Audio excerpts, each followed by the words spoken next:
बंदी छोड़ सतगुरु रामपाल जी परमेश्वर जी की जय हो।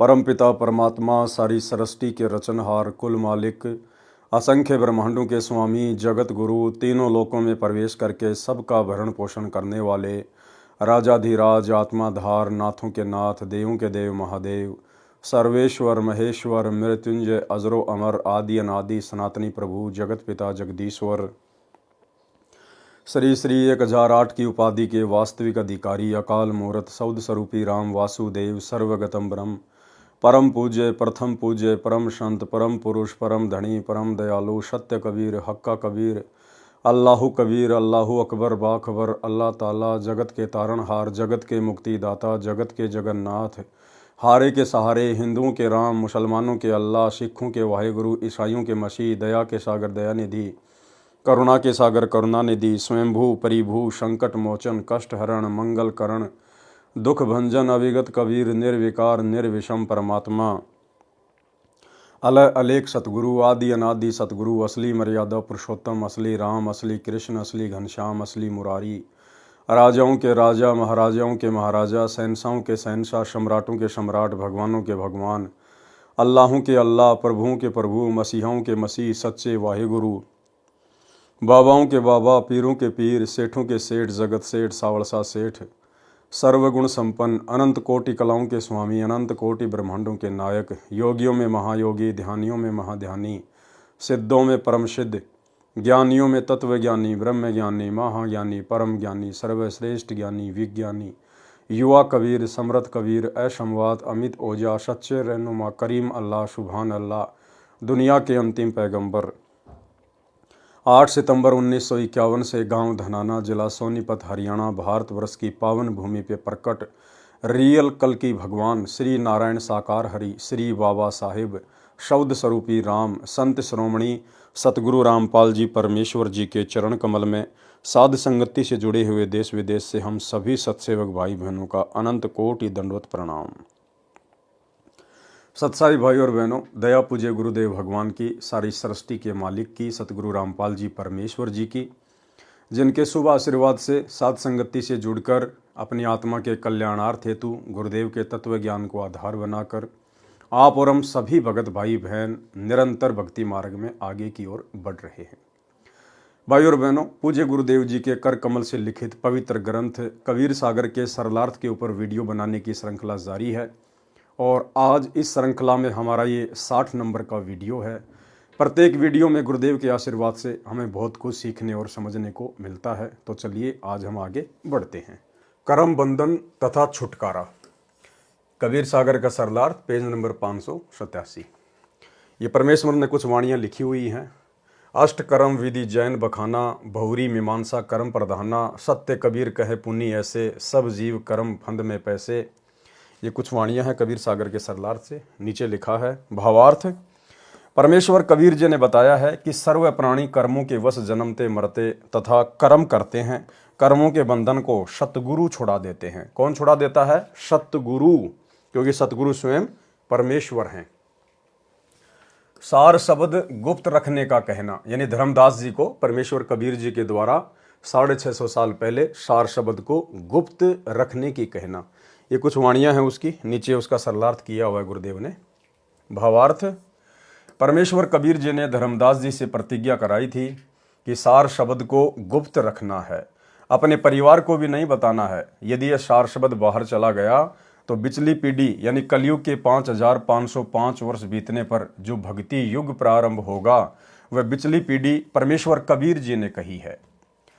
उस समय के हंस पार नहीं हो पाएंगे, क्योंकि यदि काल द्वारा चलाए गए कबीर जी के नाम से 12 पंथ तथा शतलोक और सत्य पुरुष के नाम पर चल रहे राधा स्वामी पंथ आगरा ब्यास दिनोद जिला भिवानी में तथा धन धन सतगुरु पंथ सच्चा सौदा सिरसा तथा जगमाल वाली जिला सिरसा तथा मथुरा में जय गुरुदेव पंथ, ये सब राधा स्वामी पंथ से निकले पंथ हैं और सब शतलोक तथा सत्य पुरुष की चर्चा करते हैं।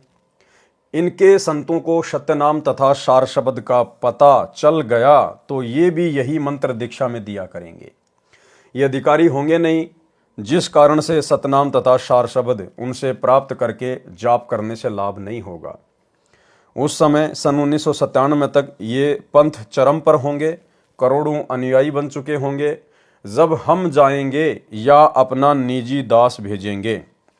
देखो भाई और बहनों, परमात्मा उसको कहते हैं जो संशय वाली बात ना करे। परमेश्वर उसको कहते हैं, कबीर भगवान उसको कहते हैं जो दोगली बात ना करे। लेकिन यहां पर हमने समझना होगा कि ये दोगली बातें हैं या परमेश्वर जो वर्तमान में सतगुरु रामपाल जी के रूप में प्रकट हैं, स्वयं को छुपा के इस प्रकार की बातें कह रहे हैं। क्या कह रहे हैं? जब हम जाएंगे या अपना निजी दास भेजेंगे। क्या परमात्मा को पता नहीं होता पहले कि आगे मुझे जाना है या मेरे दास को भेजना है? वे तो अंतर्यामी होते हैं, उन्हें तो सब पता होता है कि मुझे जाना है या किसी दास को भेजना है। तो यहां पर पूज्य गुरुदेव जी जो कि स्वयं वर्तमान में कबीर भगवान है, और ये अपने आप को छुपाते हुए इस प्रकार की बातें यहां पर कह रहे हैं, जबकि आज स्वयं कबीर परमात्मा ही सतगुरु रामपाल जी के रूप में धरती पर प्रकट है। जब हम जाएंगे या अपना निजी दास भेजेंगे तो नाम तो वे ही देने हैं, उनके बिना मोक्ष नहीं हो सकता। सब मानव भ्रमित हो जाएंगे कि दीक्षा मंत्र तो एक जैसे हैं, वे पंथ पुराने हैं क्योंकि वे काल द्वारा पहले चलाए जाएंगे। अनुयायियों की संख्या भी अत्यधिक है, इसलिए उन्हीं से दीक्षा लेनी चाहिए।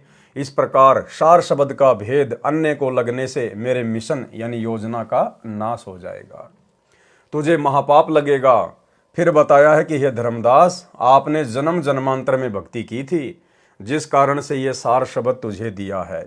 कलयुग की बिचली पीढ़ी को पहले गायत्री 5 नाम मंत्र को 7 नाम का बताकर दिया जाएगा, उसकी साधना कराई जाएगी, सत्य नाम की दीक्षा दी जाएगी, उसकी साधना कराई जाएगी। इस प्रकार भक्ति युक्त करके सार शब्द देकर अनगणित जीवों को उस समय जब कलयुग 5505 वर्ष बीत जाएगा और एक यथार्थ पंथ चलाएंगे, उस समय पार करेंगे। जो तेरे परिवार की बिंद पीढ़ी चूड़ामणि को 5 नाम गायत्री मंत्र के दिए हैं, यदि इन नामों का जाप मर्यादा में रहकर करते रहेंगे तो तेरी संतान तथा जो इनसे दीक्षा लेकर इन 5 नामों का जाप करते रहेंगे तो उनको मनुष्य, स्त्री या पुरुष का जन्म प्राप्त होता रहेगा। फिर वे उस समय जब कलयुग 5505 वर्ष बीत जाएगा यानी सन 1997 के पश्चात तेरी पीढ़ी वाले भी उसी पंथ से दीक्षित होकर कल्याण को प्राप्त हो जाएंगे। तेरा वंश 42 पीढ़ी तक अवश्य चलेगा, परंतु तेरी छठी गद्दी यानी पीढ़ी वाले को काल द्वारा चलाए टकसारी पंथ वाला भ्रमित करेगा, जिस कारण से वह छठी पीढ़ी वाला तेरा बिंद वाला यथार्थ भक्ति त्याग कर टकसारी वाला पान परवाना प्रारंभ करेगा। आरती चौका भी वही प्रारंभ करेगा। जब हम यथार्थ पंथ चलाएंगे, देखो आ गए ना, जब हम यथार्थ पंथ चलाएंगे, ये नहीं कहा कि मेरा दास यथार्थ पंथ चलाएगा। जब हम यथार्थ पंथ चलाएंगे उस समय तेरे वंश वाले उस पंथ से दीक्षा लेकर कल्याण कराएंगे। उस समय सारा विश्व ही मेरी यथार्थ भक्ति उस मेरे अंश से दीक्षा लेकर करेगा। यहां परमेश्वर अपने आप को छुपा देते हैं गुरुदेव भगवान। तब तेरे बिंद वाले भी दीक्षा लेकर मुक्ति प्राप्त करेंगे। इसलिए इस सार शब्द मुक्ति शब्द को तथा मूल ज्ञान तत्व ज्ञान को उस समय तक छुपा कर रखना है। ये मेरी लाख दुहाई अर्थात निवेदन है। यही प्रमाण कबीर सागर में कबीर वाणी अध्याय के पेज 136 137 पर भी है, जिसमें 12 पंथों का वाणी में प्रमाण है। पढ़ें वह प्रकरण इसी पुस्तक में कबीर वाणी अध्याय के सारांश में पृष्ठ 337 पर।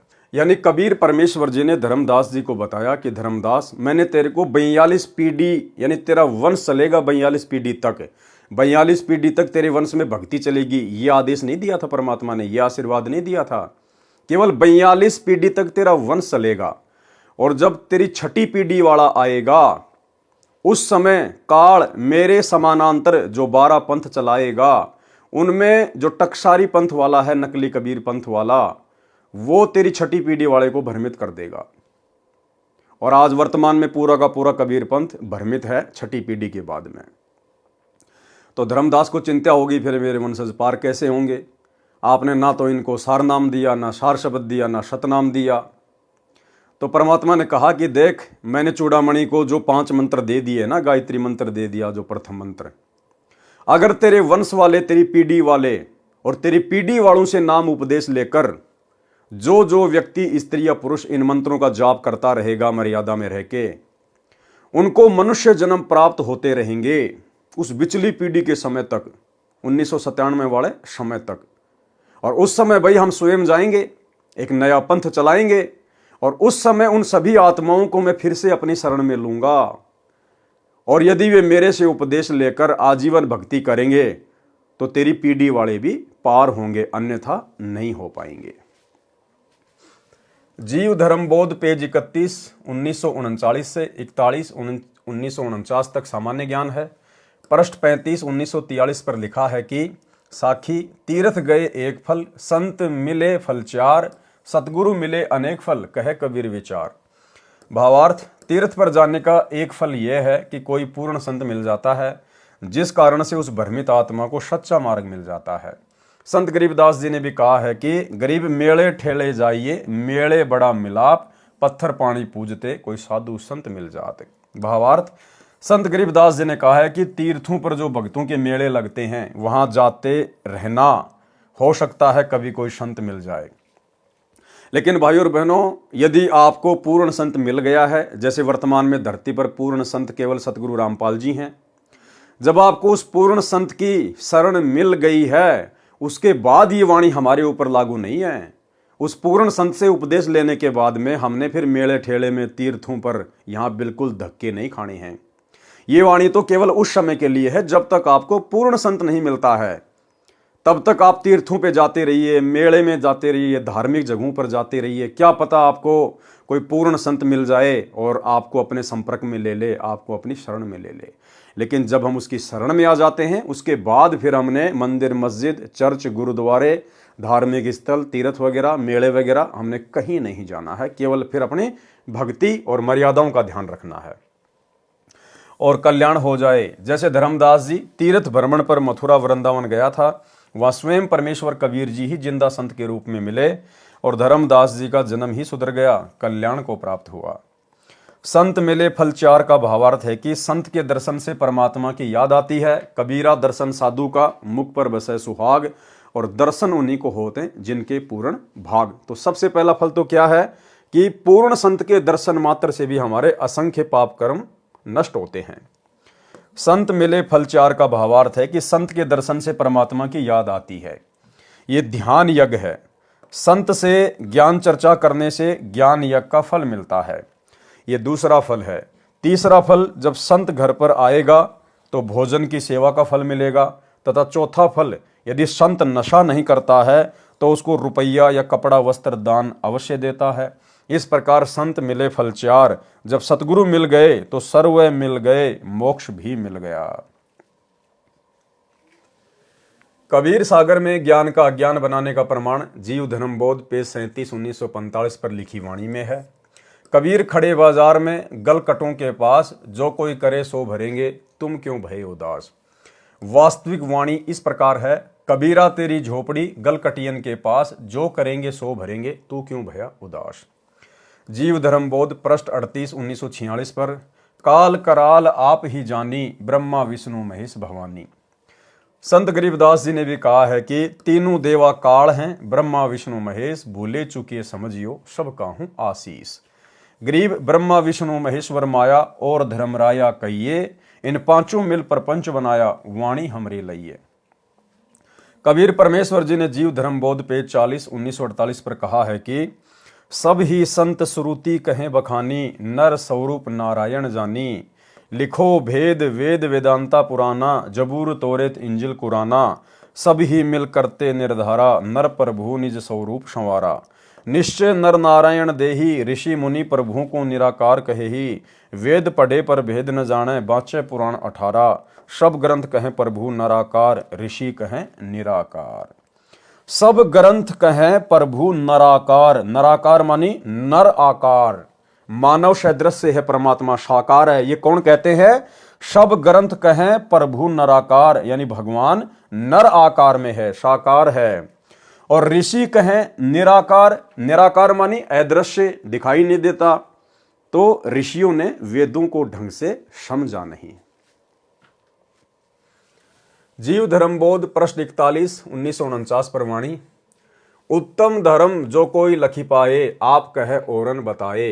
ताते सत्य पुरुष ही हर से, कृपया वाकी तापर बरसे। यानी सबसे पहले तो आदमी स्त्री या पुरुष जब उसको सत्य मार्ग मिल जाए और वो पहचान कर ले पूर्ण संत की, उसके बाद यदि वो दूसरों को समझाता है तो उससे जो परमात्मा होता है प्रसन्न होता है। जो कोई भूले राह बतावे, परम पुरुष की भक्ति में लावे, ऐसो पुण्य तास को वर्णा, एक मनुष्य प्रभु शरणा करना। कोटि गाय जिन गहे कसाई, ताते सूरा लेत लड़ाई, एक जीव लगे जो परमेश्वर रहा, लाने वाला गहे पुण्य अथा।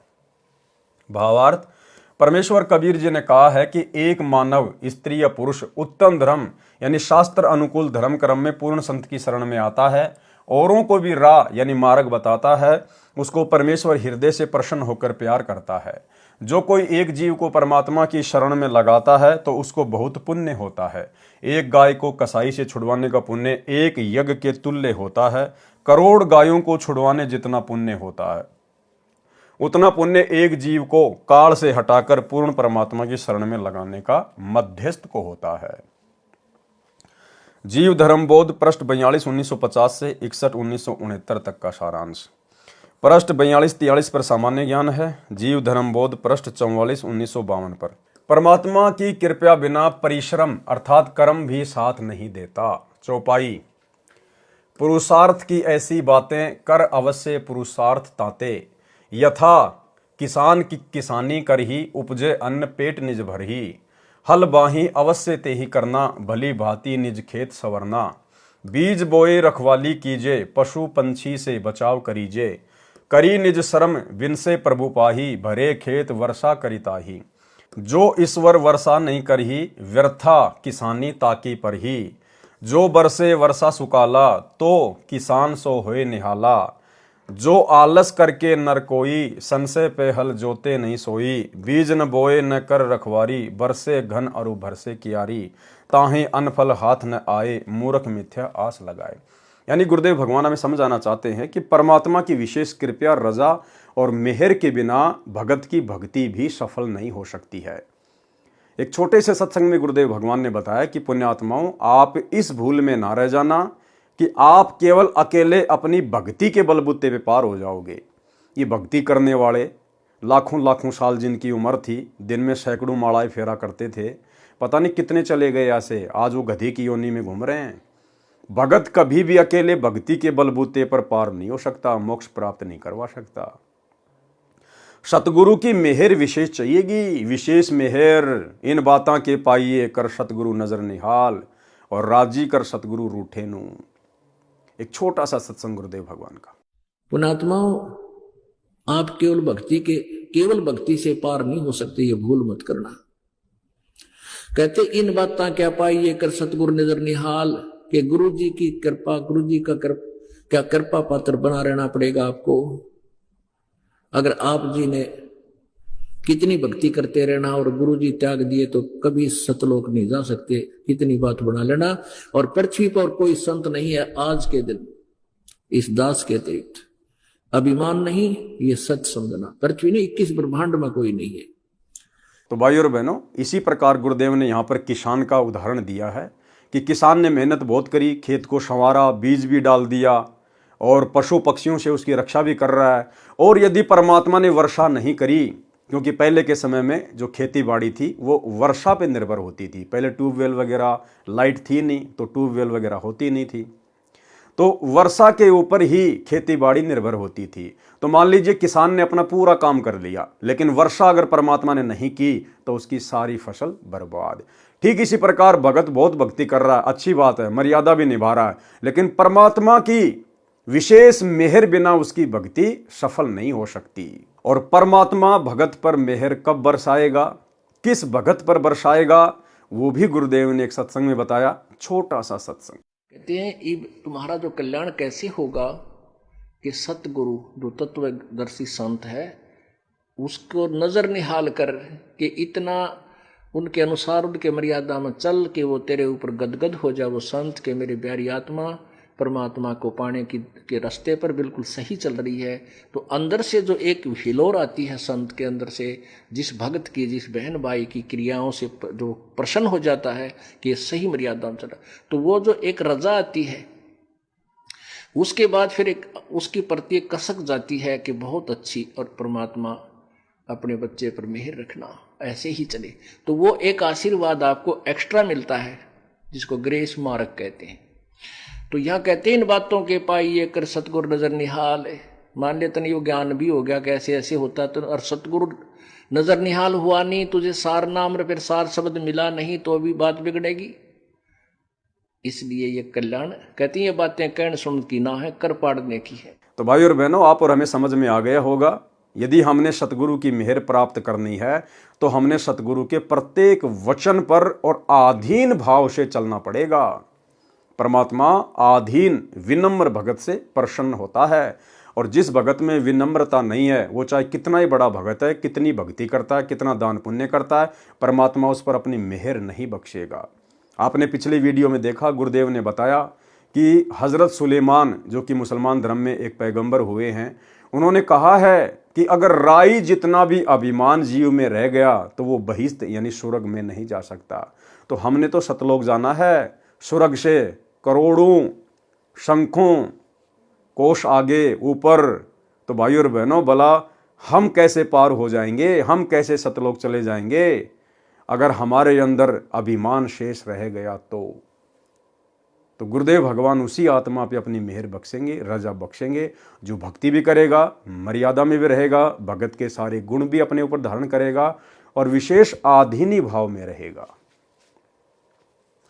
भावार्थ, परमेश्वर कबीर जी ने बताया है कि यदि कोई भक्ति करता है और उसके ऊपर परमेश्वर कृपा नहीं करता है तो उसकी साधना व्यर्थ हो जाती है।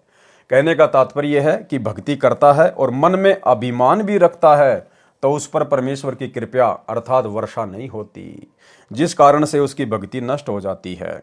उदाहरण, जैसे पूर्व समय में खेती यानी कृषि पूर्ण रूप से वर्षा पर निर्भर थी, इसलिए कहा है कि जैसे किसान खेत में बीज बोता है, परिश्रम करता है, यदि परमेश्वर समय पर वर्षा ना करे तो उसकी फसल व्यर्थ हो जाती है। भले किसान फसल बीजने के लिए हल चलाता है, बीज बोता है, पशु पक्षी से भी रक्षा करता है, बहुत परिश्रम करता है, वर्षा ना होने से उसका सर्व परिश्रम अर्थात कर्म व्यर्थ हो जाता है। ठीक इसी प्रकार भगत भक्ति भी करता है, नियम भी निभा रहा है, अगर गुरु कृपया नहीं करेगा, विशेष मेहर नहीं बख्शेगा, अपना विशेष वो आशीर्वाद नहीं देगा तो उसकी भक्ति सफल नहीं हो सकती।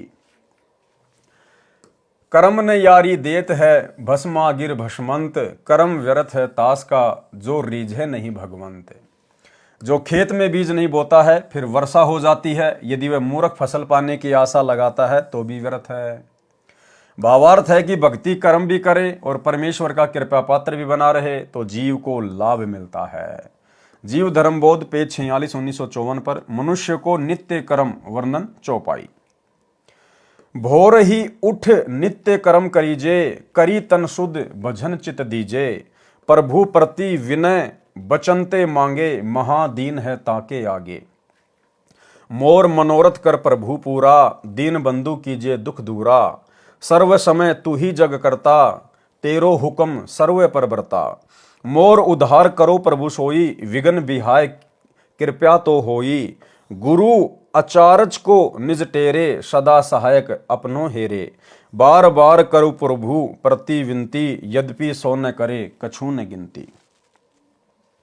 अब देखो भाई और बहनों, एक बहुत ही अच्छा पॉइंट है अब आगे, और आप भाई बहनों को अब विश्वास होगा कि हाँ, कैसे परमपिता परमेश्वर सतगुरु रामपाल जी भगवान साध संगति के माध्यम से हम सत्सेवक भाई बहनों के ऊपर विशेष मेहर बख्शे हुए हैं। और जो बातें आप और हम भाई बहनों को आज पढ़ने और सुनने को मिल रही हैं, परमेश्वर आप और हमारे से साध संगति के माध्यम से उसी प्रकार से नित्य कर्म करवा रहे हैं, नित्य कर्म। अब आगे जो बातें गुरुदेव ने लिखी है, इस अनुसार सुबह उठते ही सतलोक आश्रम मैनेजमेंट हरियाणा से जुड़े हुए वर्तमान 2024 तक कोई भी भाई बहन ये क्रिया नहीं करता है, उनको पता ही नहीं है। तो परमेश्वर ने साध संगत वालों पर यह मेहर बख्शी है। जिस नित्य कर्म का गुरुदेव यहां जिक्र करने जा रहे हैं, वो नित्य कर्म भाई बहन पिछले 3 वर्षों से लगातार कर रहे हैं सुबह उठते ही। क्या है?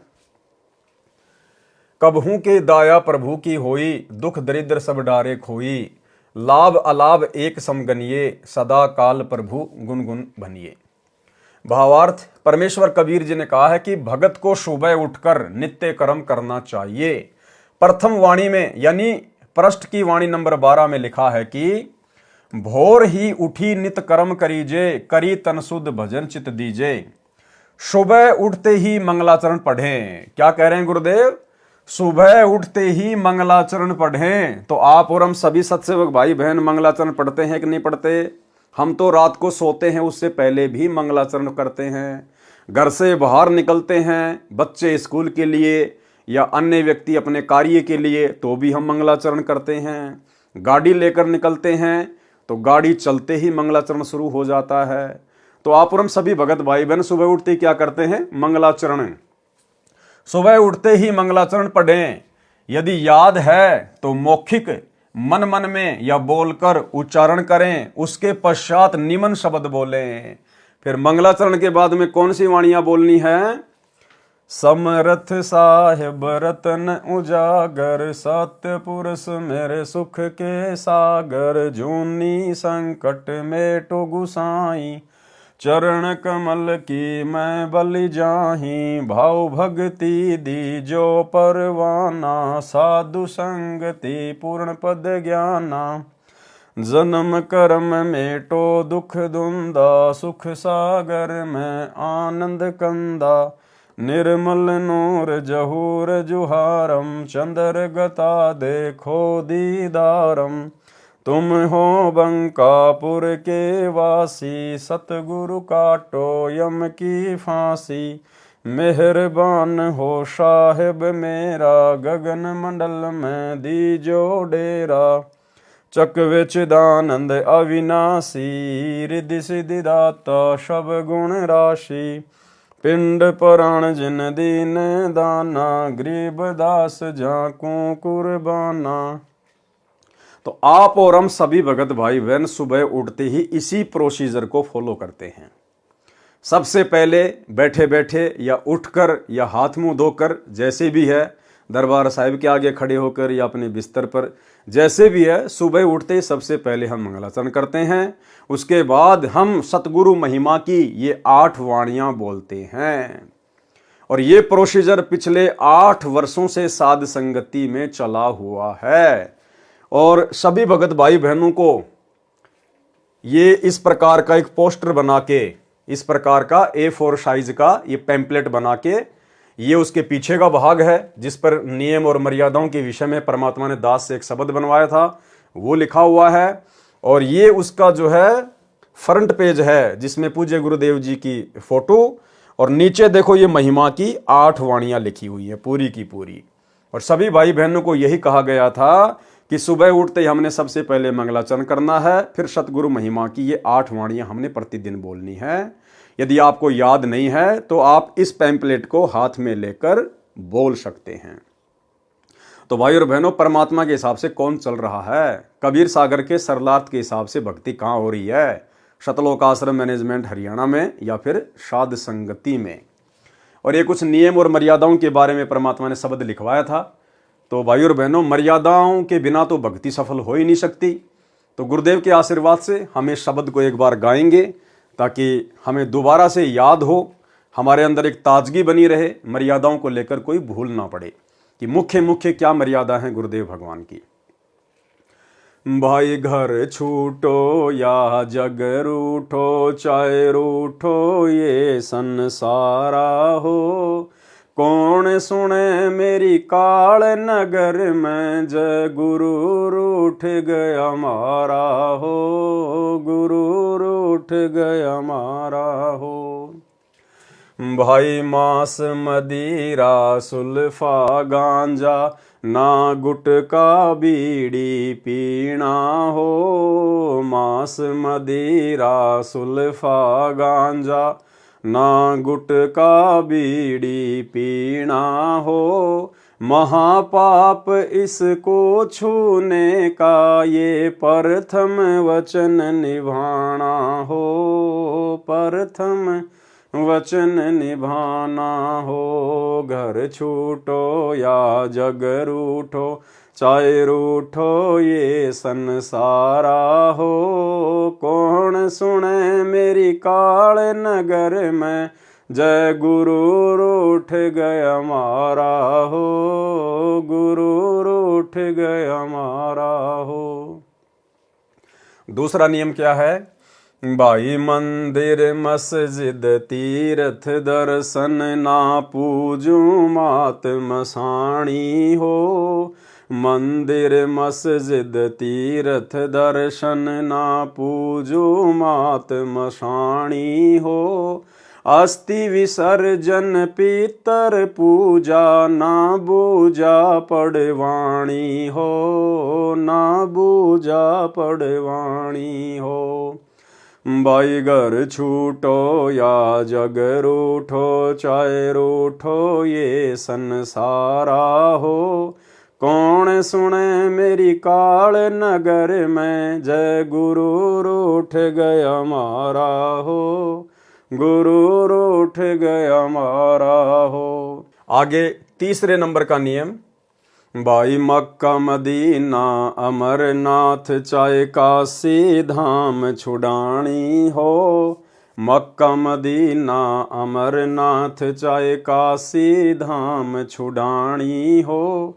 सिवा गुरु के और जगत में ना करनी पूजा पानी हो, ना करनी पूजा पानी हो। भाई घर छूटो या जग रूठो, चाहे रूठो ये संसारा हो। कौन सुने मेरी काल नगर में, जय गुरु रूठ गया मारा हो, गुरु रूठ गया मारा हो। आगे 4 नंबर का नियम, भाई नियम चतुर्थ गुरु की आज्ञा चाहे काट के शीस चढ़ाना हो। नियम चतुर्थ गुरु की आज्ञा चाहे काट के शीस चढ़ाना हो। दान धर्म चाहे यज्ञ हवन हो, सतगुरु से आज्ञा पाना हो, सतगुरु से आज्ञा पाना हो। भाई घर छूटो या जग रूठो, चाहे रूठो ये संसारा हो। कौन सुने मेरी काल नगर में, जय गुरु रूठ गया मारा हो, गुरु रूठ गया मारा हो। 5वें नंबर का नियम, भाई झूठा खाना ना कुछ पीना चाहे हो अमृत का दाना हो। झूठा खाना ना कुछ पीना चाहे हो अमृत का दाना हो। दुनिया से ती करे दोस्ती, काठ का फंद लगाना हो, काठ का फंद लगाना हो। भाई घर छूटो या जग रूठो, चाहे रूठो ये संसारा हो। कौन सुने मेरी काल नगर में, जय गुरु रूठ गया मारा हो, गुरु रूठ गया मारा हो।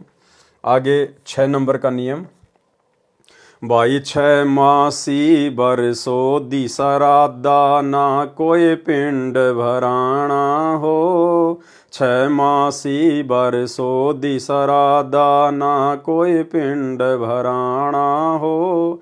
ना पंडित कोई कर्म कांड हो, इस जगत को है समझाना हो, इस जगत को है समझाना हो। भाई घर छूटो या जग रूठो, चाहे रूठो ये संसारा हो।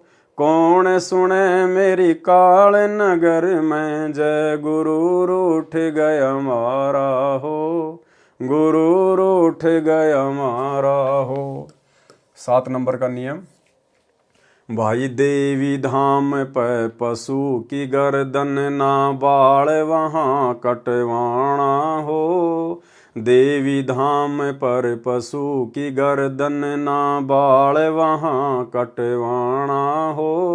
जैसा दर्द अपने को होवे ऐसा जान बिराना हो, ऐसा जान बिराना हो। भाई घर छूटो या जग रूठो, चाहे रूठो ये संसारा हो। कौन सुने मेरी काल नगर में, जय गुरु रूठ गया मारा हो, गुरु रूठ गया मारा हो। 8 नंबर का नियम, भाई सूतक पातक भात न छूछक, ना कोई नाचण गाना हो। सूतक पातक भात न छूछक, ना कोई नाचण गाना हो। रहन सहन तेरा साधारण, और जग से रह बिराना हो, जग से रह बिराना हो।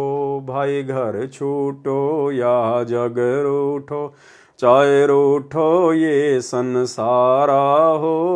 कौन सुने मेरी काल नगर में, जय गुरु रूठ गया मारा हो, गुरु रूठ गया मारा हो। 9 नंबर नियम, भाई ताश खेलना फिल्म देखना, रिश्वत जहर समाना हो। ताश खेलना फिल्म देखना, रिश्वत जहर समाना हो। होली दिवाली ना कोई पूजा, सतगुरु का वचन निभाना हो, सतगुरु का वचन निभाना हो। भाई घर छूटो या जग रूठो, चाहे रूठो ये संसारा हो। कौन सुने मेरी काल नगर में, जय गुरु रूठ गया मारा हो, गुरु रूठ गया मारा हो। 10 नंबर नियम, भाई मात बहन सबकी एक जैसी, ना अपनी नियत डिगाना हो। मात बहन सबकी एक जैसी, ना अपनी नियत डिगाना हो। ना लेना ना देना किसी को, इस दहेज का नाम मिटाना हो, इस दहेज का नाम मिटाना हो। भाई घर छूटो या जग रूठो, चाहे रूठो ये संसारा हो। कौन सुने मेरी काल नगर में, जय गुरु रूठ गया मारा हो, गुरु रूठ गया मारा हो। 11 नंबर नियम, भाई गुरु की पूजा गुरु की सेवा, ना कोई गुरु समाना हो। गुरु की पूजा गुरु की सेवा, ना कोई गुरु समाना हो। प्रथम इनको दंडवत करना, बाकी सब प्रणामा हो, बाकी सब प्रणामा हो। भाई घर छूटो या जग रूठो, चाहे रूठो ये संसारा हो। कौन सुने मेरी काल नगर में, जय गुरु रूठ गया मारा हो, गुरु रूठ गया मारा हो। 12 नंबर, भाई वाणी साखी सब संतों की, देती ये परमाणा हो। वाणी साखी सब संतों की, देती ये परमाणा हो। सत्य पुरुष सतलोक से चल कर, परगट गाँव धनाना हो, परगट गाँव धनाना हो। भाई घर छूटो या जग रूठो, चाहे रूठो ये संसारा हो। कौन सुने मेरी काल नगर में, जय गुरु रूठ गया मारा हो, गुरु रूठ गया मारा हो। तो भाई और बहनों, इस विधि से आज वर्तमान में अपनी दैनिक जो नित्य क्रिया हैं गुरुदेव भगवान के आशीर्वाद से केवल साध संगति से जुड़े हुए सत्सेवक भाई बहन ही कर रहे हैं। सतगुरु साहिब संत सब दंडोतम प्रणाम, आगे पीछे मध्य हुए तिनको जा कुर्बान। इस प्रकार प्रति सुबह मंगलाचरण तथा उपरोक्त शब्द पढ़ें, फिर प्रथम मंत्र का 1 या 2 या इससे अधिक बार समय अनुसार जाप करें। उसके बाद सुबह उठते ही आपकी इच्छा है, आप चाहे प्रथम मंत्र का जाप करें, सतनाम मिला है तो चाहे सतनाम का जाप करें, चाहे 1 करें, 2 करें, 10 करें, पूरी माला करें, ये आप भक्तों के ऊपर निर्भर करता है। देखो यहां परमात्मा ने सबसे पहले क्या कहा है, फिर प्रथम मंत्र का 1, 2 या इससे अधिक बार समय अनुसार जाप करें। क्योंकि भाई और बहनों, सतगुरु की जो पूजा है वास्तव में मंत्रों में वो प्रथम मंत्र में है। देखो जिन भाई बहनों को सतनाम मिला हुआ है तो सतनाम के जो 2 मंत्र हैं वो सतगुरु के नहीं हैं। एक तो काल का है और एक महाकाल का है, यानी एक ब्रह्म का और एक अक्षर पुरुष का है। प्रथम मंत्र हमें जो दिया जाता है उसमें सबसे पहला और सबसे लास्ट वाला मंत्र हमारे गुरुदेव भगवान का है। ये परमात्मा की पूजा का मंत्र है और बाकी बीच के जो 5 मंत्र हैं वो इन देवी देवताओं के हैं। इसलिए गुरुदेव ने यहां सबसे पहले यही कहा कि प्रथम मंत्र का 1 या 2 जैसा भी है आप जाप करें। तो भक्ति नियम अनुसार आपको चाहे सतनाम मिला है चाहे सारनाम मिला है, हमें सुबह उठते ही सबसे पहले मंगलाचरण, फिर महिमा की 8 वाणियां और उसके बाद 1, 2, 5, 10 जितने भी आप कर सको प्रथम मंत्र यानी परमात्मा की पूजा से हम मंत्रों का जाप करना शुरू करें। इस प्रकार प्रति सुबह मंगलाचरण तथा उपरोक्त शब्द पढ़ें, फिर प्रथम मंत्र का 1, 2 या इससे अधिक बार समय अनुसार जाप करें। 108 बार जाप को एक माला कहा जाता है।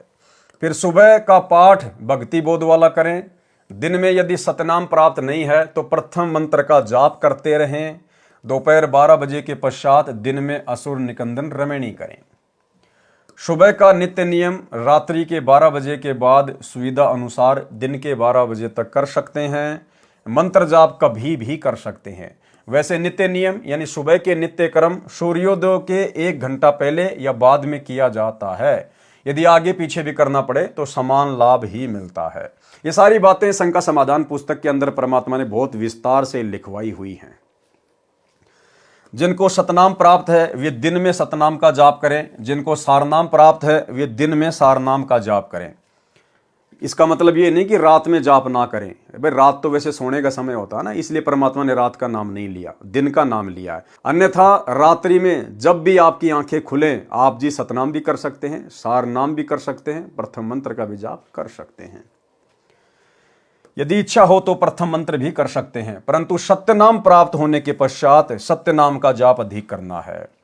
यानी सतनाम जिन भाई बहनों को मिल गया है तो उसके बाद हमने सतनाम के जाप को ज्यादा महत्व देना होता है। प्रथम मंत्र का आप 1 या 2 माला कर सकते हैं, लेकिन सतनाम को फिर हमने ज्यादा से ज्यादा सुमरण के रूप में लेना है।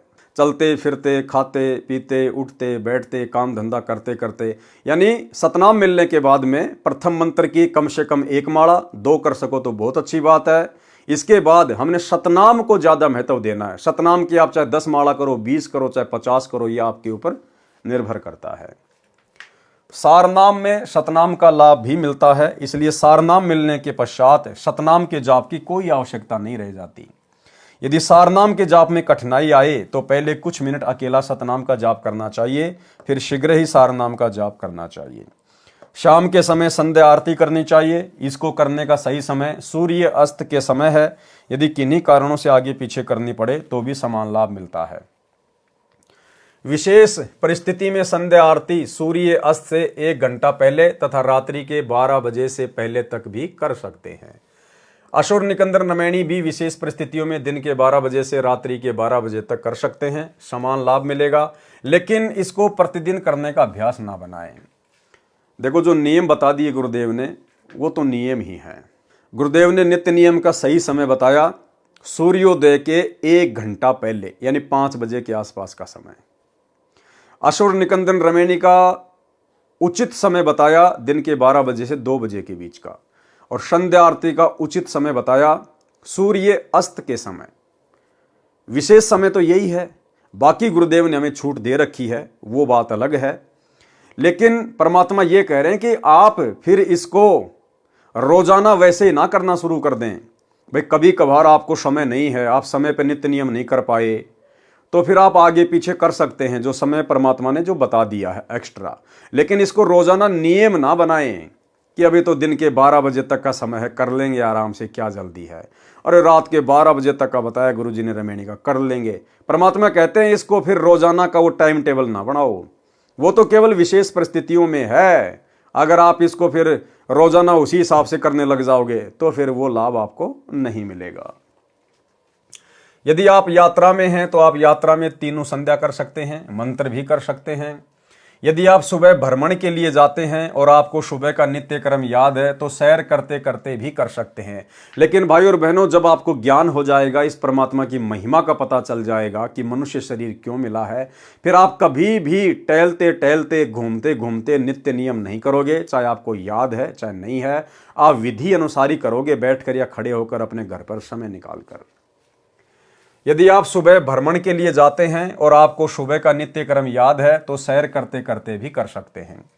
इसी प्रकार तीनों संध्या आप सैर करते करते भी कर सकते हैं। लेकिन भाई और बहनों, अब साथ संगति से जुड़ने के बाद जब हमें यह ज्ञान हुआ है, सतगुरु का ज्ञान हुआ है, सतगुरु की महिमा का ज्ञान हुआ है, अब हम सत्सेवक भाई बहन जब तक तीनों समय की आरती सही प्रकार से नहीं कर लेते हैं तब तक हमारे को आत्म संतुष्टि नहीं होती है। हम चलते फिरते खाते पीते संध्या आरती नहीं कर सकते, क्योंकि अब हमें पता चल गया कि परमात्मा की भक्ति से बढ़कर और कोई कार्य दुनिया में नहीं है। हम 100 कार्यों से समय निकालकर, पहली बात तो भगत जिसको ज्ञान हो गया वो फालतू के कार्यों में उलझता ही नहीं है कि उसको समय ना मिले। और फिर भी कभी कभार ऐसी परिस्थिति पैदा होगी तो भी हम कोशिश करेंगे परमेश्वर की आरती के लिए समय निकालने का। अब ये खाते पीते, चलते चलते, गाड़ी चलाते चलाते, अब ये नित्य नियम यदि हम करेंगे, हमारी आत्मा संतुष्ट नहीं हो पाएगी। यदि याद है तो, यदि याद नहीं है तो भक्ति बोध पढ़ते हुए भी किसी पार्क या एकांत सुरक्षित स्थान पर जहाँ दुर्घटना का भय ना हो चलते चलते कर सकते हैं। यदि आप घर पर हैं तो बैठकर करें। बैठकर करने का मतलब है शांति से, आराम से। ये विधान है नित्य कर्म का। विशेष सुबह उठते ही आप सभी मंत्र तथा नित्य नियम बिना स्नान किए भी कर सकते हैं। यानी सुबह उठते ही नित्य नियम और कोई भी मंत्र जाप आप बिना नहाए धोए भी कर सकते हैं।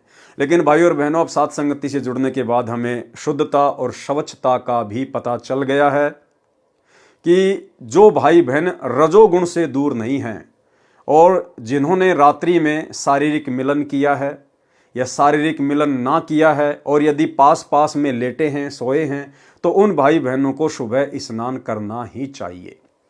और जो भाई बहन रजोगुण से दूर हैं या जिनकी रमेणी अभी तक नहीं हुई है, वे भाई बहन चाहें तो हाथ मुंह धोकर भी सुबह का नित्य नियम कर सकते हैं। सुबह उठते ही आप सर्व मंत्र तथा नित्य नियम बिना स्नान किए भी कर सकते हैं। यदि स्नान करके करना चाहें तो नित्य नियम यानी वाणी पाठ स्नान करके कर सकते हैं। अन्य मंत्र कभी भी बिना स्नान किए, बिना मुख धोए भी कर सकते हैं। हाँ, जो मंत्रों का जाप है वो आप जी बिना नहाए भी कर सकते हैं। चाहे आपने शारीरिक संबंध बनाए हैं नहीं बनाए हैं, आप रजोगुण में हैं या नहीं हैं, मंत्र आप कभी भी किसी भी समय जब आपको याद आ जाए तुरंत आप करना शुरू कर सकते हैं। रात्रि में जब भी नींद से जागें तुरंत किसी भी मंत्र का जाप लेटे लेटे, बैठकर, चलते फिरते कर सकते हैं। यदि आप रोगग्रस्त हैं तो तीनों संध्या भी लेटे लेटे कर सकते हैं। स्वस्थ होने पर बैठकर करना चाहिए। मजदूर तथा किसान सुबह स्नान नहीं कर सकते क्योंकि उनको कुछ देर बाद मिट्टी धूल में कार्य करना होता है। वे शाम को ही स्नान करते हैं। उनको चाहिए कि वे अपना नित्य भक्ति करने वाली साधना बिना स्नान के भी करें, समान लाभ होगा। कबीर जी ने कहा है, नहाए धोए क्या होए जो मन का मैल न जाए, मीन सदा जल में रहे धोए बास न जाए। शरीर की स्वच्छता के लिए स्नान करना अनिवार्य है, सो आप समय लगने पर स्नान करें। भगतजन मंत्रों का जाप नित्य अवश्य करें। किन्हीं परिस्थितियों में तीनों समय की संध्या स्तुति न हो पाए तो कोई बात नहीं, परंतु मंत्रों के जाप को कभी ना छोड़े। परमात्मा कह रहे हैं अगर कोई विशेष परिस्थिति पैदा हो गई कि आप जी नित्य नियम नहीं कर पाए या रमणी नहीं कर पाए, संध्या आरती नहीं कर पाए, तो मन में ऐसा विशेष कोई मलाल पैदा नहीं करना चाहिए। आपको विशेष कोई डरने की आवश्यकता नहीं है। कभी कभार यदि आप तीनों समय की आरती ना कर पाओ तो, परंतु मंत्र आपको अवश्य करने हैं। मंत्र नहीं छोड़ दें, चाहे कैसी परिस्थिति हो। हम जिन परिस्थितियों में हैं वहां भी हम मंत्र तो जाप कर ही सकते हैं। मंत्र जाप करने के लिए कोई भक्ति बोध लेने की जरूरत नहीं है। हम कहीं भी आ रहे हैं, जा रहे हैं, कुछ भी कर रहे हैं तो मंत्र अपना हम कर सकते हैं। तो मंत्र जाप हमने नहीं छोड़ने चाहिए। इस प्रकार अपना जीव धर्म समझकर भक्ति कर्म करके जीवन धन्य बनाएं। प्रश्न 47 1957 से 51 1959 तक सामान्य ज्ञान है, जो पहले कई अध्यायों में वर्णन किया जा चुका है। जीव धर्म बोध पेज 52 1960 पर गुरु के लक्षण का वर्णन है। पूर्ण गुरु के लक्षण। कह कबीर सो संत है आवागमन नशाय, कबीर गुरु मानुष कर जानते, कर चरणा अमृत को पान, ते नर नरक में जाएंगे जन्म जन्म हो समान। कबीरा ते नर अंध हैं जो गुरु को कहते, और हरि के रूठे ठोर है गुरु रूठे नहीं ठोर। कबीर गुरु बड़े हैं गोविंद से, मन में देख विचार, हरि सुमरे सो वार हैं गुरु सुमरे होय पार। कबीर गुरु से ज्ञान जो लीजिए, शीश दीजिए दान, के तिग बोंदू बह गए राखी जीव अभिमान। कबीर तीन लोक नौखंड में, गुरु से बड़ा ना कोई, करता करे ना कर सके, गुरु करे सो होय। ये कुछ वाणियां परमेश्वर ने कबीर सागर से ली हैं। भावार्थ यह है कबीर सागर के अध्याय जीव धर्म बोध के पेज 52 1960 की फोटोकॉपी है, जिसमें गुरु महिमा तथा पूर्ण गुरु की पहचान तथा उसके लक्षण बताए हैं। परमेश्वर कबीर जी ने कहा है कि गुरु को परमात्मा के तुल्य मानकर अपनी भक्ति करें। परमात्मा के तुल्य मानकर, भाई परमात्मा के तुल्य तो केवल परमात्मा को ही माना जा सकता है। इसका मतलब इस कबीर परमेश्वर के सत भक्ति मार्ग में गुरु स्वयं ही कबीर परमात्मा होता है। दूसरे शब्दों में कहें तो गुरु तो परमात्मा से भी बड़े हैं। जैसे हैंडपंप से जल मिलता है, इसी प्रकार गुरु से परमात्मा मिलता है। इस प्रकार गुरु तो परमात्मा से प्रथम सेवा करने योग्य है। पूर्ण गुरु की पहचान बताई है।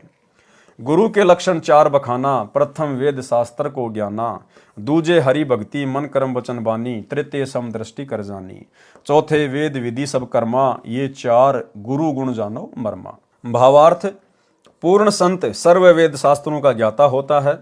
दूसरे वह मन कर्म वचन से यानी सच्ची श्रद्धा से केवल एक परमात्मा समर्थ की भक्ति स्वयं करता है तथा अपने अनुयायियों से भी करवाता है।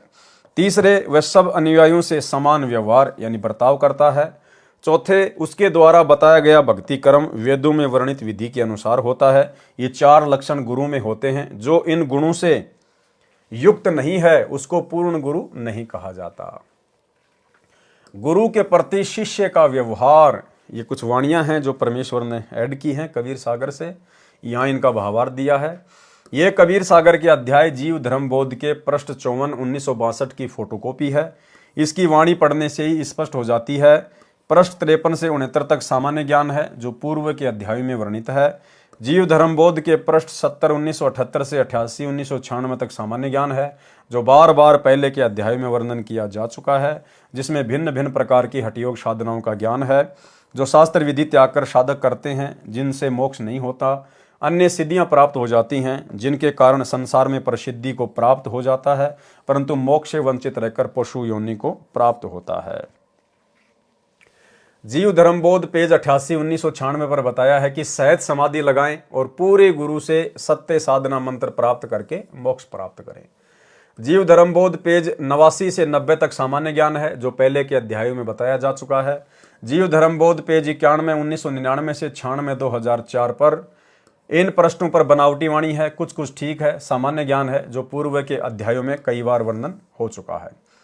पृष्ठ 93 2001 पर वाणी, वेद विधि से जो कोई ध्यावै अमर लोक में बासा पावै, शवसम वेद सब वेदन का सारा, ता विधि बजय उतरे पारा। जीव धर्म बोध पेज 97 2005 पर वाणी, कबीर जे चंडाल में सद्गुण होई, विकार कर्म करे ना कोई, ताको निश्चय ब्राह्मण जानो, सत्संग में जो जन आनो, सत्संग सब एक जाति, लिखा भागवत में यही भांति। पृष्ठ 98 2006 पर वाणी, ब्रह्मा विष्णु शिव गुण तीन कहाया, शक्ति और निरंजन राया, इनकी पूजा चले जगमाही, परम पुरुष कोई जानत नाही। जीव धर्म बोध पेज 99, 2007 से 104, 2012 तक कुछ ज्ञान पहले बताया है, कुछ वाणी बनावटी हैं। जीव धर्म बोध पेज 105, 2013 पर कुछ विशेष ज्ञान है। परशुराम को किसने मारा? वाणी, परशुराम तब द्विज कुल होई, परम शत्रु छत्रीन का सोई, छत्री मार निछत्री कीने, सब कर्म करे कमीने, ताके गुण ब्राह्मण गावें, विष्णु अवतार बता सरावें, हनीवर दीप का राजा जोई, हनुमान का नाना सोई, छत्री चक्रवर्त नाम पदधारा, परशुराम को ताने मारा, परशुराम का शब गुण गावे, ताका नाश नहीं बतावे। भावार्थ, ब्राह्मणों ने बहुत सा मिथ्या प्रचार किया है, सच्चाई को छुपाया और झूठ को फैलाया है। जैसे परशुराम ब्राह्मण था, एक समय ब्राह्मणों और क्षत्रियों की लड़ाई हुई तो ब्राह्मण क्षत्रियों से हार गए। उसका बदला परशुराम ने लिया, लाखों क्षत्रियों को मार डाला। यहां तक प्रचार किया, परंतु ये नहीं बताया कि परशुराम को किसने मारा। परशुराम को हनुमान जी के नाना चक्रवर्त ने मारा था, जो हनीवर द्वीप का राजा था। जो भक्ति शक्ति युक्त आत्माएं होती हैं, वे ही अवतार रूप में जन्म लेती हैं। मृत्यु के उपरांत वे पुनः स्वर्ग स्थान पर चली जाती हैं। स्वर्ग के साथ पितरलोक भी है, उसमें निवास करती हैं। वहां से जब चाहे नीचे पृथ्वी पर सहशरीर प्रकट हो जाते हैं। जैसे सुखदेव ऋषि शरीर छोड़कर स्वर्ग चला गया था, द्वापर युग में राजा परीक्षित को भागवत कथा सुनाने के लिए विमान में बैठकर आया था, इसी प्रकार परशुराम जी का द्वापर युग में आना हुआ था, जब भीष्म के साथ युद्ध हुआ था, जो मध्यस्थता करके बंद करा दिया गया था। जीव धर्म बोध पेज 106, 2014। चंद्र नखा भगनी रावण की, सरूपन खां ते ही कहे विपर जी, लक्ष्मण तास से विवाह कहे नाटा, नाक चंद्र नखा का काटे को काटा, काहे को काटा, सब गलती रावण की गिनाई, लक्ष्मण की कुबुद्धि नहीं बताई, रामचंद्र को राम बताया, असल राम का नाम मिटाया, ये ब्राह्मण की है करतूती, ज्ञान बिना सब प्रजा सूती। भावार्थ, रावण की बहन का नाम चंद्र नखा था, उसको सुर्पण नखा बताया गया। वह लक्ष्मण से विवाह करना चाहती थी, लक्ष्मण ने उसका नाक काट दिया। उसके प्रतिशोध में रावण ने भी महान गलती की, परंतु ब्राह्मणों ने एक तरफा ज्ञान कहा है। कुछ लक्ष्मण की मूर्खता का भी वर्णन करना चाहिए था। रामचंद्र को राम यानी सृष्टि का कर्ता बताया, जो वास्तव में करता है उसका नाम और निशान मिटा दिया। ये सब ब्राह्मणों की करामात है। पृष्ठ 107 से 113 तक सामान्य तथा व्यर्थ ज्ञान है, जो मिलावटी है। जीव धर्म बोध पेज 114, 2022 पर कुछ ठीक कुछ गलत, आप स्वयं पढ़कर निर्णय करें। ये फिर आगे पेज है कबीर सागर का, यहाँ परमात्मा ने इन वाणियों का भावार्थ किया है। ये फोटोकॉपी कबीर सागर के अध्याय जीव धर्म बोध के पेज 114, 2022 की है। इस पृष्ठ की वाणी पढ़ने से पता चलेगा कि कुछ गलत कुछ ठीक ज्ञान है। जैसे सिद्ध करना चाहा है कि हनुमान का जन्म केसरी वानर से बताया है, इस प्रकार की मिथ्या कथा को वाणी के माध्यम से चित्तार्थ करने की कुचेष्टा की है। एक स्थान पर हनुमान जी के दुम नहीं बताई है, वास्तव में हनुमान जी के दुम थी, वह दुम सदा बाहर नहीं रहती थी, आवश्यकता पड़ने पर बाहर प्रकट कर लेते थे। उदाहरण के तौर पर गधे का गुप्तांग देखने से दिखाई नहीं देता, गधी से मिलन के समय 3-4 फुट लंबा निकल आता है। अब देखो भाई और बहनों, इस पेज को लेकर काफी कुछ बहस पहले से साध संगत और मैनेजमेंट वालों के बीच में चलती आ रही है, और कुछ एक भाई बहन वर्तमान में इसी को लेके बैठ गए हैं। देखो, परमात्मा जब हमें भक्ति दे देते हैं तो समय समय पर परमात्मा हमारे हाव भाव, हमारे विचार भी चेक करते हैं। तो ये एक प्रकार की हम सत्सेवकों की, परमेश्वर के बच्चों की जो है ये परीक्षा है। यानी पहले हमारे विचारों में कितनी मलिनता थी, कितनी गंदगी थी, हम लोग खुद भी गालियों का यूज किया करते थे, भद्दी भद्दी विचारधारा रखा करते थे, मन में अश्लील विचार, अश्लील कार्य। तो परमेश्वर अब हमको चेक करते हैं बीच बीच में। अब ये तो परमेश्वर की प्रोसीजर है, वो किस प्रकार से चेक करेगा। तो यहां पर परमात्मा ने हनुमान जी की दुम यानी जो ये पूंछ का जो जिक्र किया है, कि बहुत सारे लोग कहते हैं कि हनुमान के पूंछ नहीं थी, लेकिन गुरुदेव भगवान कह रहे हैं कि हनुमान के पूंछ थी, और हनुमान कोई वानर नहीं था, कोई वानर कोई प्रजाति का नहीं था। जब आवश्यकता पड़ती थी तो हनुमान अपनी पूंछ को जो है वो प्रकट कर लिया करता था, अन्यथा अपनी पूंछ को अंदर समेट लेता था। ये एक जो है वो सिद्धि होती है। और उदाहरण दिया परमात्मा ने समझाने के लिए कि जिस प्रकार जो गधा होता है, गधी से मिलन के समय वो अपने गुप्तांग को 3 से 4 फुट लंबा कर लेता है और बाद में वापस उसको समेट लेता है। तो गुरुदेव भगवान ये चेक करना चाहते हैं कि मेरे बच्चे इस उदाहरण को सुनकर उनके मन में क्या भाव प्रकट होंगे, उनको अच्छा लगेगा या थोड़ा सा ये अटपटा सा लगेगा। परमात्मा हमारे हाव भाव चेक करते हैं कि अभी भी इनके अंदर वही गंदगी तो नहीं भरी पड़ी है।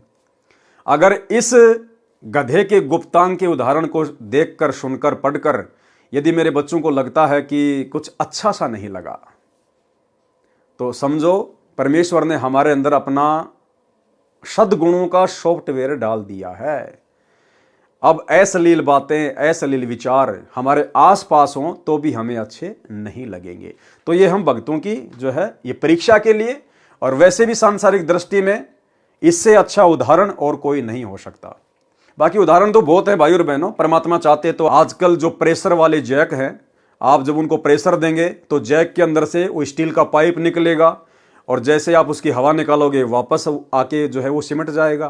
तो परमात्मा चाहते तो हाइड्रोलिक जैक का भी उदाहरण यहां पर जो है वो दे सकते थे, लेकिन परमेश्वर ने आप और हमारे अंदर के भाव चेक करने थे, इसलिए परमात्मा ने गधे के गुप्तांग का उदाहरण दिया है। उदाहरण के तौर पर गधे का गुप्तांग देखने से दिखाई नहीं देता, गधी के मिलन के समय 3-4 फुट लंबा निकल आता है। ये उदाहरण भले ही अभद्र लगे परंतु सटीक समझना। देखो खुद मालिक कह रहे हैं ये उदाहरण भले ही अभद्र लगे, चाहे तुम भक्तों को अच्छा ना लगे, परंतु सटीक समझना। तो परमेश्वर ने यहां पर हमारी परीक्षा ली है। यह तो किसी से छुपा भी नहीं है। ऐसे पवन सुत जी अपने दुम को प्रकट तथा अप्रकट करते थे। रामायण ग्रंथ में प्रसंग है कि जब हनुमान जी लंका देश में सीता जी की खोज करने गए थे, उनको रावण के दूत पकड़कर दरबार में ले गए। रावण ऊंचे सिंहासन पर बैठा था। हनुमान जी ने अपनी दुम को बढ़ाकर उसको रस्सी की तरह गोल करके रावण से ऊंचा आसन बनाकर उस पर बैठ गए थे। फिर पूंछ पर कपड़े रुई लपेटकर आग लगाकर दुम जलाने का आदेश रावण ने दिया। जब हनुमान जी ने दुम बहुत लंबी बढ़ा दी थी, जिसके ऊपर बहुत सारे कपड़े व रुई लपेटी थी, उसी से लंका को जलाया था। लेकिन हनुमान जी वानर नहीं थे। ये सत्य है कि रीछ, वानर, नाग, बछड़ा, नारा, डांडा आदि ये मनुष्य के गोत्र हैं। जीव धर्मबोध पेज 115 से 124 तक व्यर्थ तथा कुछ बनावटी वाणी है। जीव धर्मबोध पेज 125 2033 से 127 2035 तक का सारांश। आधीनी तथा जीव की स्थिति।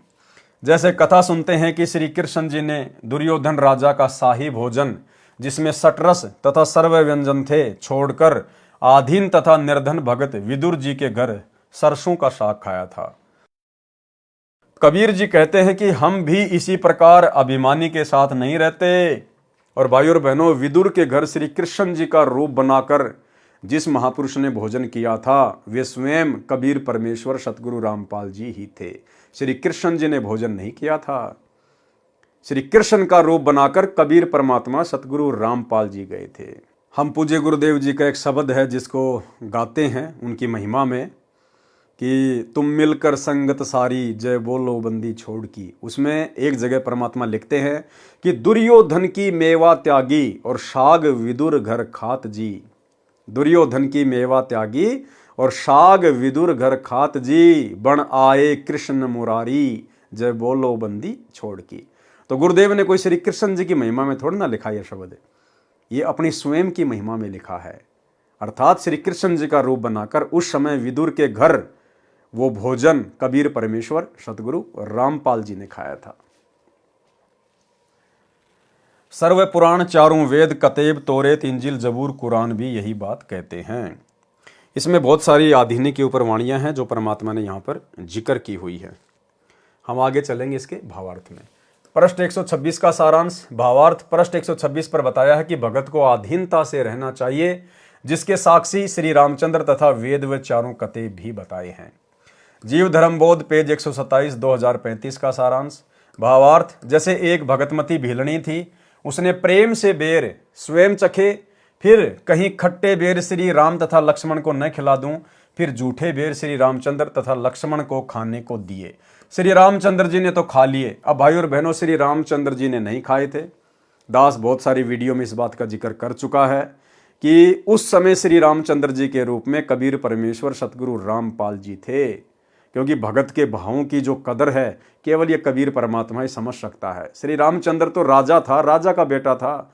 जब लक्ष्मण ने बेलनी के जूठे बेर नहीं खाए तो रामचंद्र कहां से खा लेता। श्री रामचंद्र जी ने तो खा लिए, लक्ष्मण जी ने आंखें बचाकर खाने के बहाने मुंह के साथ से पीछे फेंक दिए। फेंके गए जूठे बेर संजीवनी जड़ी रूप में द्रोणागिरी पर्वत पर उगे। रावण के साथ युद्ध में लक्ष्मण को तीर लगने से मूर्छित हो गए। उन्हीं जूठे बेरों से बनी संजीवनी से लक्ष्मण को जीवन मिला। यानी लक्ष्मण ने जो भिलनी थी वो एक भगत थी, वो सच्ची भावना से बेरों को जूठा कर रही थी, प्रेम में, कि कहीं जूठे बेर मेरे भगवान के मुंह में ना चले जाए और मैं दोषी ना बन जाऊं। लेकिन लक्ष्मण इस बात को नहीं समझ पाया और लक्ष्मण ने वो जूठे बेर खाए नहीं, यूं खाने का बहाना करके पीछे फेंकता रहा कि भिलनी को लगेगा मैंने खा लिए, और नाक चढ़ाता रहा। वो बेर पीछे गिरे द्रोणागिरी पहाड़ पर और संजीवनी बूटी के रूप में उत्पन्न हो गए। अब भगत की भावना का अनादर करने का क्या परिणाम निकलता है। राम रावण युद्ध हुआ, लक्ष्मण को शक्ति लगी, मूर्छित हो गया, कोमा में चला गया, और सुषेण नाम के वेद ने बताया कि ऐसे ऐसे द्रोणागिरी पहाड़ है और वहां पर संजीवनी बूटी के पौधे हैं, उनको लाया जाए सुबह सूर्योदय से पहले, और उनका रस निकाल कर, जो कि भिलनी के जूठे बेरों से बने थे संजीवनी बूटी के पौधे, वो संजीवनी बूटी के पौधे द्रोणागिरी पहाड़ समेत परमेश्वर कबीर जी सतगुरु रामपाल जी की विशेष शक्ति से हनुमान जी के माध्यम से श्रीलंका में लाए गए और उनका रस निचोड़ निचोड़ कर लक्ष्मण के मुंह में डाले गए, जो कि भिलनी के जूठे बेरों से उत्पन्न हुए थे। वो भिलनी की जूठन श्री लक्ष्मण जी ने पीनी पड़ी, खानी पड़ी, जिसने भगत का अनादर किया था, तब जाकर वो मूर्छा से बाहर आया। उन्हीं जूठे बेरों से बनी संजीवनी से लक्ष्मण को जीवन मिला। फिर बताया है कि आदम जी ने प्रभु की आज्ञा का पालन नहीं किया, जिस कारण आदन वन से निष्कासित हुए, इसलिए आधीन होना अनिवार्य है। आदम जी ने क्या पालन नहीं किया। परमात्मा ने कहा था कि ये जो बीच का जो पेड़ है ना, इसके फल नहीं खाना, लेकिन हवा के कहने पर आदम ने परमात्मा की आज्ञा तोड़ दी, उसको भी सजा भुगतनी पड़ी। परमात्मा ने उसको अदन के वन से निकाल दिया। ठीक इसी प्रकार भाई और बहनों, वर्तमान में लाखों की संगत जो इन सतलोक आश्रमों में जाती है, और जिस प्रकार से आदम ने हवा के बहकावे में आकर हवा के कहने पर परमेश्वर के आदेश को ठुकरा दिया, उनके वचन को तोड़ दिया था, ठीक इसी प्रकार इन सतलोक आश्रमों में जाने वाली लाखों की संगत आज ज्ञान को आधार ना बनाकर और गुरुदेव के कलयुगी परिवार के चक्कर में आकर कोऑर्डिनेटरों के कहने पर, आश्रम संचालकों के कहने पर परमेश्वर सतगुरु रामपाल जी के सत्संग रूपी वचनों को तोड़े जा रही है। कभी गंदी राजनीति में अपना पैर फंसा लेती है, कभी स्टेडियम बनवाए जा रहे हैं, हॉस्पिटल बनवाए जा रहे हैं, गुंडों की सीबीआई जांच करवाई जा रही है, हरियाणा के जाट आरक्षण में भक्तों को बैठाया जा रहा है, करोड़ों रुपया चंदे के रूप में दिया जा रहा है, लोगों के भवन बनवाए जा रहे हैं। आदम की तरह परमेश्वर के वचन तोड़े जा रहे हैं, सजा तो अंत में भुगतनी पड़ेगी। जीव धर्म बोध पेज 128 2036 से 132 2040 तक सामान्य ज्ञान है। जीव धर्म बोध पेज 133 2041 से 135 2043 तक नानक जी तथा कबीर जी की वार्ता है। जीव धर्म बोध पेज 136 2044 से 148 2056 तक अधिकतर बनावटी और मिलावटी वाणी लिखी है। पृष्ठ 145 2053 पर लिखी वाणी। 8 लाख योनि भरमी आवे, पुनि गहे जीव मनुष्य तन पावे। अरे भैया 84 लाख योनियां घूमने के बाद में मिलता है, 8 लाख योनियों के बाद नहीं। जबकि 84 लाख योनि है, इसमें 8 लाख लिखी हैं। पृष्ठ 146 2054 पर जीव धर्म बोध में अंग्रेजी अखबार का वर्णन है। उस समय कोई अंग्रेजी नाम भी नहीं जानता था, अखबार तो कहां थे। ये कुछ कबीर सागर की वाणियां जो परमेश्वर ने लिखी हैं, यहाँ उनका भावार्थ है। विवेक ऊपर दोनों पृष्ठों 146 147 की फोटोकॉपियों को पढ़कर पाठक जन समझ जाएंगे कि परमेश्वर कबीर जी के यथार्थ ज्ञान को बिगाड़ कर नाश किया है वर्तमान में जिसको सज्जन पुरुष कैसे सत्य मान सकते हैं, इसी तरह अपनी मंद बुद्धि द्वारा सत्य को अज्ञान बनाने की कुचेष्टा की गई है। जैसा कि इसी ग्रंथ के अंदर प्रथम बताया है कि काल द्वारा प्रचलित पंथों के अनुयायियों ने काल प्रेरणा से ग्रंथ का नाश किया है, फिर भी आवश्यक सच्चाई बच गई है। जो क्षति हुई है उसकी पूर्ति संत गरीबदास जी द्वारा परमेश्वर कबीर जी ने कराई है, जो संत गरीबदास जी के सदग्रंथ में लिखी है। परमेश्वर कबीर जी की कृपा से उस सदग्रंथ का भी सरलार्थ किया जाएगा। देखो भाई और बहनों, आने वाले समय में जो गरीबदास जी महाराज जी की वाणियों का 24,000 वाणियों का जो सदग्रंथ साहिब है, गुरुदेव भगवान कह रहे हैं आने वाले समय में उनका भी सरलार्थ किया जाएगा। और भाई और बहनों, आज गुरुदेव हिसार जेल से बैठकर उन्हीं वाणियों का सरलार्थ कर रहे हैं, उन्हीं वाणियों के ऊपर हमारे को सत्संग भेज रहे हैं। उसके पश्चात विश्व के सब ग्रंथों का सार निकालकर एक साझा ग्रंथ बनाया जाएगा। सर्व संसार भक्ति करेगा, सत्य को जानेगा, मानेगा और अपना कल्याण कराएगा। कबीर सागर का सारांश संपूर्ण हुआ। इस पवित्र ग्रंथ कबीर सागर का सरलार्थ परमेश्वर कबीर जी की कृपा से केवल 2 महीने में संपूर्ण हुआ है। यह परोपकारी शुभ कर्म परमेश्वर कबीर जी तथा परम श्रद्धेय स्वामी राम देवानंद जी गुरु महाराज जी की असीम कृपा से हुआ है। दिन रात कई कई घंटे सेवा करके प्रथम तो एक एक पंक्ति को पढ़ा, फिर भावार्थ किया, सत्य असत्य को जांचा और परमेश्वर को साक्षी रखकर यथार्थ ज्ञान लिखा है। 2 महीने में तो कबीर सागर पढ़ा भी नहीं जा सकता। समझना, निष्कर्ष निकालना, फिर हाथ से लिखना बिना परमेश्वर की कृपा से कभी संभव नहीं हो सकता। जो परमेश्वर कबीर जी ने जो वचन कहा था कि 13वें वंश मिटे सकल अंधियारा, इसी प्रकार भाई और बहनों परमेश्वर ने दया बख्शी आप और हम सभी साध संगति से जुड़े हुए सत्सेवक भाई बहनों के ऊपर। इस कलयुग के घोर समय में, जिस समय इंसान 2 टाइम की रोजी रोटी के लिए मारा मारा फिरता है, हमारे खुद के आश्रमों से जुड़े हुए भगत भाई बहनों के पास में भक्ति भी सही से करने का समय नहीं है। लेकिन यहाँ सतगुरु रामपाल जी परमेश्वर जी के आशीर्वाद से इस कबीर सागर के सरलार्थ के ऊपर आज पूरे 60 वीडियो बन चुके हैं। कबीर सागर का सरलार्थ आज पूरा कंप्लीट हो चुका है। ये विशेष जटिल कार्य जो इस सृष्टि में ब्रह्मा विष्णु महेश भी नहीं कर सकते, क्योंकि परमेश्वर के कर कमल से सरलार्थ की गई पुस्तक का अनुवाद या उसके ऊपर वीडियो वही बना सकता है जो पहले परमेश्वर से भली भांति परिचित होगा। और ये सेवा गुरुदेव ने आप और हम सत्सेवकों के ऊपर बख्शी। तो भाई और बहनों, 2 महीने में इस कबीर सागर के सरलार्थ के ऊपर वीडियो नहीं बन सकते थे। ना जाने काल क्या क्या रोड़े अटका देता, क्या क्या परेशानियां पैदा कर देता, बीमार कर देता और नए काम में उलझा देता, नई समस्या खड़ी कर देता। लेकिन सतगुरु रामपाल जी परमेश्वर जी वे ही हमारे गुरु हैं, वे ही हमारे परमेश्वर हैं, वे ही सारी सृष्टि के रचनहार है। उन परम श्रद्धेय सतगुरु रामपाल जी परमेश्वर कबीर अल्लाह की विशेष रजा के बिना कबीर सागर के सरलार्थ के ऊपर ये 60 वीडियो बनना नामुमकिन था। तो सभी भाई बहन हृदय से अपने गुरुदेव भगवान का जयकारा लगाकर उनका धन्यवाद करें। बंदी छोड़ सतगुरु रामपाल जी परमेश्वर जी की जय हो।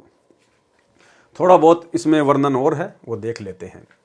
13वें पंथ मिटे सकल अंधियारा तथा कबीर नौमन सूत उलझिया, ऋषि रहे झकमार, सतगुरु ऐसा सुलझा दे उलझे न दूजी बार। सतगुरु नाल वड़ाइयां जिन चाहे तिन दे, यानी सतगुरु के हाथ में है वो किसके ऊपर रजा बकसता है। आप और हम तो कल के भगत हैं, हम क्या जाने इस भक्ति और भगवान के बारे में। हमने नाम दीक्षा ली 2013 में, किसी ने 2012 में, किसी ने 14 में। उसके बाद गुरुदेव भगवान अपने मिशन को लेकर हिसार जेल में चले गए। हम तो गुरुदेव की 1 साल से ज्यादा संगति भी नहीं कर पाए। और परमेश्वर ने ये अनमोल सेवा अपने कर कमल से लिखित पुस्तकों के ऊपर वीडियो बनाने की सेवा आप और हम कल के बच्चों के ऊपर बख्शी है। जबकि उनके साथ तो बड़े बड़े भगत रहा करते थे आश्रम में, 24 घंटे उनके साथ रहा करते थे। गुरुदेव के दोनों बेटे, गुरुदेव का भाई, गुरुदेव के रिश्तेदार, बड़े बड़े कोऑर्डिनेटर जो 20-20 साल से 30-30 साल से भक्ति कर रहे हैं, 24 घंटे गुरुदेव के साथ में रहा करते थे। लेकिन परमेश्वर ने ये सेवा उनको नहीं बख्शी। क्यों? क्योंकि ये परमेश्वर की मौज के ऊपर है। वो किसको सेवा बख्शे। इसलिए कहा है सतगुरु नाल वड़ाइया जिन चाहे तिन दे। ये सब परमेश्वर कबीर जी ने ही किया है। कौन परमेश्वर कबीर जी? सतगुरु रामपाल जी परमेश्वर। महिमा मुझदास रामपाल दास को दी है। यहां तो छुपा रहे हैं गुरुदेव भगवान अपने आप को। गरीब समझा है तो सिर धर पांव, बहुर नहीं रे ऐसा दाव। ये संसार समझदा नहीं, कहंदा शाम दोपहरे नू। गरीब दास ये वक्त जात है रो गे इस पैरे नू। यानी पहचान जाओ अपने कबीर भगवान को, अपने गुरुदेव परमात्मा को, और परमेश्वर मान के इनके साथ व्यवहार करो, नहीं तो बाद में रोने धोने के अलावा कुछ भी हाथ नहीं लगेगा। भावार्थ, हे मानव, यदि इस अमृत ज्ञान को समझ लिया है तो विलंब न कर, तुरंत दीक्षा ले। इतना शीघ्र दीक्षा ले जैसे आपत्ति के समय में मानव अत्यधिक गति से दौड़ता है। जैसे रेलगाड़ी चलने वाली है, आप 100 फुट दूर हैं तो उसे पकड़ने के लिए पूर्ण गति से दौड़कर पहुंचते हैं। इसी को कहते हैं कि वह सिर पर पांव धरकर दौड़ा तब रेलगाड़ी में चढ़ पाया। इसी प्रकार इसी को कहते हैं कि वह सिर पर पांव रखकर दौड़ा तब रेलगाड़ी में चढ़ पाया। इसी प्रकार दीक्षा लेने के लिए शीघ्रता करें, फिर इसी गति से भक्ति साधना करें। अन्यथा ये मानव जीवन का पहर यानी निर्धारित समय निकल गया तो फिर हाथ नहीं आएगा। कुत्ता बनकर गली में ऊपर को मुंह करके रोया करेगा। सत साहेब सतगुरुदेव भगवान की जय। बंदी छोड़ कबीर परमेश्वर, सतगुरु रामपाल जी की दया। तो भाई और बहनों, दया परमपिता परमेश्वर, सारी सृष्टि के रचनहार सतगुरु रामपाल जी परमेश्वर जी की, जिनके विशेष आशीर्वाद से, जिनकी विशेष नज़र से, रहमो करम से, कृपा दृष्टि से कबीर सागर के सरलार्थ का ये जटिल कार्य पूरा हुआ। 60 वीडियो में परमेश्वर ने पूरे कबीर सागर के सरलार्थ को समेट के रखवा दिया है। ये सतगुरु रामपाल जी परमेश्वर जी की विशेष रजा, विशेष मेहर के बिना संभव नहीं हो सकता था। आप और हम भगत भाई बहन कभी सोच भी नहीं सकते थे। तो गुरुदेव का बारंबार हम जो है तय दिल से उनके चरण कमल में कोटि कोटि दंडवत धन्यवाद करें और परमेश्वर से अर्ज करें, विनती करें कि परमेश्वर, जिस प्रकार आप जी ने कबीर सागर के सरलार्थ के ऊपर वीडियो बनाए हैं, आप परमेश्वर हमें योग्य बनाएं। ये परमेश्वर, यदि आप उचित समझें तो परमेश्वर एक रोटी का टुकड़ा आप अपने कुत्तों को और फेंकिए और आपके कर कमल से एक और पवित्र ग्रंथ मुक्ति बोध, परमेश्वर उसके ऊपर भी हम वीडियो बनाना शुरू करें और आपकी महिमा करना शुरू करें। उसके अंदर जो गूढ़ रहस्य हैं उनको देखकर, सुनकर, समझकर भक्ति मार्ग पर हम अपने अंदर दृढ़ता पैदा करें। परमेश्वर, आप जी से केवल हमारी यही विनती है। बाकी परमेश्वर की अपनी मौज, किसके ऊपर दया बख्शें, किसके ऊपर ना बख्शें, ये गुरुदेव का अपना फैसला होता है। जीव केवल प्रार्थना कर सकता है। तो भाई और बहनों, आज के वीडियो में केवल इतना ही। आगे इसमें सृष्टि रचना लिखी हुई है, तो परमेश्वर जी से प्रार्थना करेंगे, विनती करेंगे। मालिक यदि उचित समझेंगे तो सृष्टि रचना पर भी वीडियो बनाएंगे। अन्यथा अगला कौन सा ग्रंथ होगा जिसके ऊपर परमात्मा वीडियो बनाने की दया बख्शेंगे, लाइव आकर आपको सूचना दे दी जाएगी। बंदी छोड़ सतगुरु रामपाल जी परमेश्वर जी की जय हो।